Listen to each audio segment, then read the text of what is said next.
There are television shows. It was supposed to be a landmark of serious science fiction television. A family torn from Earth, stranded in the depths of space, fighting to survive impossible odds with nothing but their wits and their love for each other. That was Irwin Allen's vision for Lost in Space. A drama.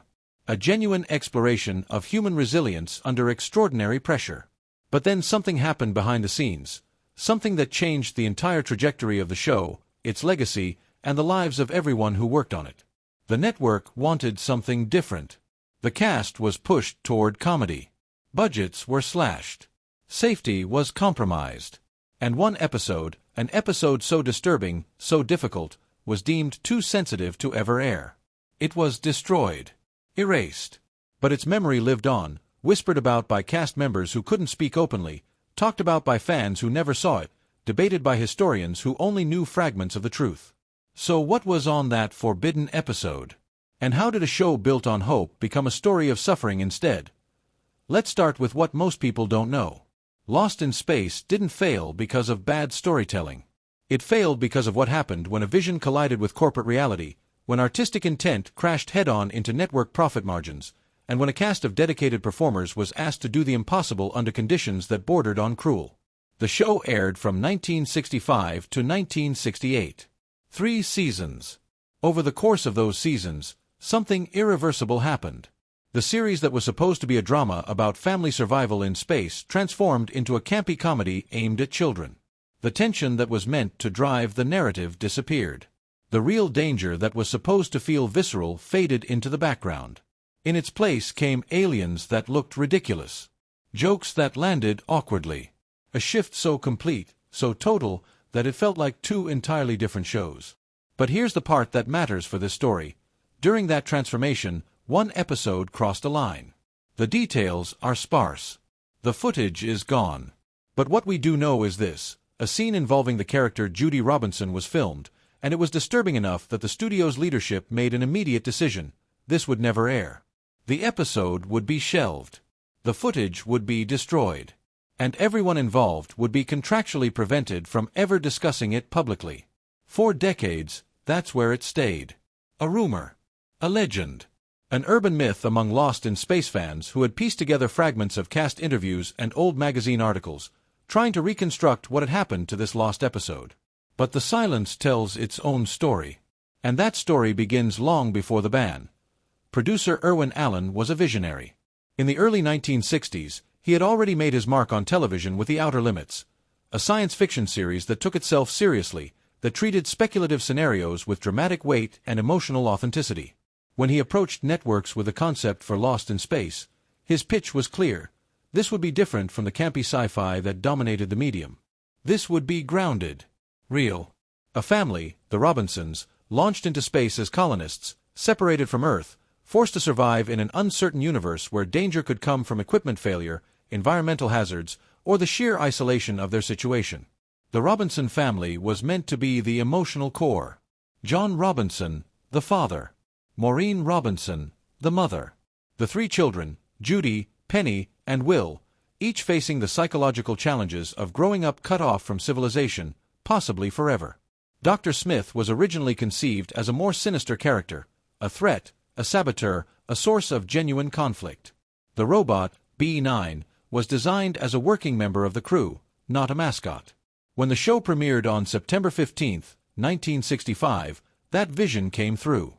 The first 13 episodes were exactly what Allen had promised. Serious, dramatic, emotionally grounded science fiction. They weren't perfect. The sets were simple. The special effects were limited by 1960s technology. But the tone was unmistakable. This was a show about real people facing real consequences. Viewers tuned in for the tension, for the family dynamics, for the uncertainty of whether the Robinsons would survive the next crisis. Guy Williams, the actor who played Professor John Robinson, understood the assignment. He was a dramatic actor. He brought gravitas to the role. He believed he was part of something important, a serious exploration of human endurance and family bonds tested by extraordinary circumstances. But the network was watching the ratings. And the network was doing something producers rarely liked. It was listening to focus groups. The data came back clear. Children were watching the show. Children loved B9. Children were drawn to the lighter moments. And children, according to the network's research, preferred comedy to drama. The conclusion from the executive's perspective was obvious. If you want ratings, lean into what the children want. Make this funny. Make this accessible. Make this simpler. Irwin Allen found himself in an increasingly difficult position. He was a producer, not a network executive. He had limited power to resist the mandate. So the pivot began. By Season 2, the shift was undeniable. Dr. Smith, played by Jonathan Harris, had become the breakout character. Harris was brilliant in the role, genuinely talented at comedy. His timing was impeccable. His delivery was sharp. And audiences responded. But the trade-off was devastating. As Dr. Smith's comedic moments increased, the Robinson family's agency decreased. They were no longer the protagonists driving the narrative. They were supporting players in Dr. Smith's show. For Guy Williams, this was a slow-motion devastation. He had signed on to play a serious dramatic lead. He was being sidelined in favor of a comedic relief character. The frustration built. The tension backstage grew. Williams increasingly found himself angry, disengaged, watching his character diminish week after week while the campy elements of the show expanded. The audience loved it, though. By the middle of Season 2, Lost in Space had become a hit. Ratings climbed. Kids tuned in every week. The network was satisfied. Irwin Allen's original vision was dead, but the show was commercially successful. Success, however, came with a cost that nobody publicly acknowledged. As the show's popularity grew, so did its production demands. The network wanted more episodes. The studio wanted faster turnarounds. And the budget, despite the ratings success, was constantly being squeezed. What had started as a well-crafted, carefully constructed series began to show signs of strain. Sets were being reused. Alien costumes were becoming more obviously ridiculous. The special effects work that had been meticulous in the early episodes grew sloppier. But the most serious problems weren't visible on screen. They were happening to the people behind the cameras and in front of them. Bob May, the actor inside the B9 robot suit, was subjected to conditions that would be illegal by modern standards. The suit was heavy. It retained heat. In the sound stages at 20th Century Fox, under the lights needed for filming, May would suffer heat exhaustion repeatedly. His complaints were noted. Nothing changed. He kept working. He kept going into that suit, day after day, pushing through physical distress because the show's schedule demanded it. The child actors, particularly the young performers playing the Robinson children, were working hours that violated labor laws, even by the standards of the 1960s. There was minimal protection. Minimal oversight. The studio's attitude was consistent. The show must continue. The schedule must be met. Individual discomfort was irrelevant. Injuries happened. Some were minor. Some were not. The response was often to patch up the injured party and send them back to set. Safety protocols were minimal. Accountability was non-existent. And then, sometime during Season 3, an episode was filmed that went too far. By the third season, the transformation of Lost in Space was complete. The show had become almost exclusively comedic. The family drama elements that had anchored the first season were nearly gone. Professor Robinson was now mostly a background figure. The tension that had once been the show's lifeblood had been replaced by cartoonish scenarios and increasingly absurd alien encounters. But something else was happening simultaneously. Something darker, something that nobody in the cast could openly address because of the contracts they had signed. The cast was suffering.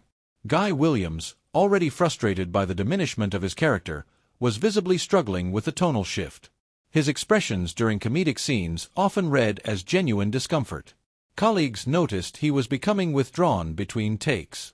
The dramatic actor who had signed on for serious science fiction was trapped in a children's comedy, and the psychological toll was visible to anyone looking. The child actors were experiencing their own problems. The long hours of work, the lack of proper breaks, the pressure to perform take after take, and the complete absence of mental health support, all of this was accumulating. One of the young actors developed anxiety around filming. Another reported difficulty sleeping. The studio's response, consistently, was to treat these as minor issues, irritations to be worked around rather than problems to be solved. But the most disturbing issues were the ones that went unreported. Injuries that the cast was encouraged to hide. Unsafe conditions that became normalized. A power structure in which the studio held complete authority and the cast had virtually none. The contracts were written to prevent exactly what the cast needed to do: speak about their experiences. Speak about the conditions. Speak about the shift from what they had been promised to what they were actually experiencing. The legal language was clear. Any cast member who publicly criticized the production, who complained to the media, who revealed behind-the-scenes problems, would face financial penalties and legal action. So the cast stayed silent. They went to work. They performed. They endured. Behind the scenes, producer Irwin Allen was also struggling. He had lost creative control.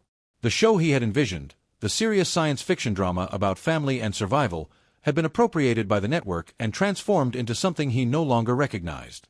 But he, too, was bound by contracts. He, too, had limited recourse. The budget problems were worsening. By season 3, it was clear to everyone that costs were spiraling. The show's production model, which had seemed sustainable in seasons 1 and 2, was becoming economically unworkable. The network solution was to cut corners further. Tighter schedules. Smaller budgets. Fewer takes. More pressure on the cast to get scenes right the first or second time, because there was no money for extensive reshoots. During this period of maximum chaos, when budgets were tightest, when schedules were most demanding, when safety was most compromised, and when the cast was most vulnerable, one episode was filmed that would become the most discussed episode in Lost in space history. Nobody outside the production ever saw it. The footage was destroyed before it aired. For 50 years, it existed only in memory and rumor. What we know is this: the episode involved the character Judy Robinson. The scene in question was filmed but deemed too sensitive by studio leadership to ever broadcast. The decision was made quickly. The film was destroyed. References to the episode were purged from production records. Everyone involved was reminded of their contractual obligations to remain silent. The specifics of what was in that scene have never been fully revealed.